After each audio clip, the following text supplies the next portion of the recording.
শিক্ষা প্রতিষ্ঠানের প্রভাব বিস্তারকে কেন্দ্র করে একসময়ের রাজনৈতিক মিত্র বিএনপি ও জামায়াতের ছাত্র সংগঠন, ছাত্রদল এবং ছাত্র শিবিরের মধ্যে দ্বন্দ্ব প্রকট হচ্ছে।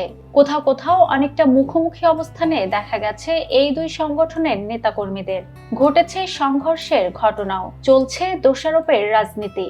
ছাত্রদল দায়ী করছে শিবিরকে আর শিবির দায়ী করছে ছাত্রদলকে। সংগঠন দুটির কর্মীদের সামাজিক যোগাযোগ মাধ্যমগুলোতেও পাল্টাপাল্টি পোস্ট দিতেও দেখা গেছে। সম্প্রতি ছাত্র রাজনীতি বন্ধের দাবিকে কেন্দ্র করে খুলনা প্রকৌশল ও প্রযুক্তি বিশ্ববিদ্যালয়ে ছাত্রদল ও বৈষম্য বিরোধী ছাত্র আন্দোলনের সমর্থকদের মধ্যে দফায় দফায় সংঘর্ষ হয়েছে। এ ঘটনায় গত বুধবার ঢাকা বিশ্ববিদ্যালয় সাংবাদিক সমিতির কার্যালয়ে সংবাদ সম্মেলন ডেকেছিল কেন্দ্রীয় ছাত্রদল। এই সংবাদ সম্মেলনের একটি ভিডিও ক্লিপ ভাইরাল হয়েছে। সেখানে দেখা গেছে ছাত্রদলের সভাপতি সংগঠনটির সাধারণ সম্পাদককে বলছেন, শিবিরের উপর দায় দিয়ে দাও।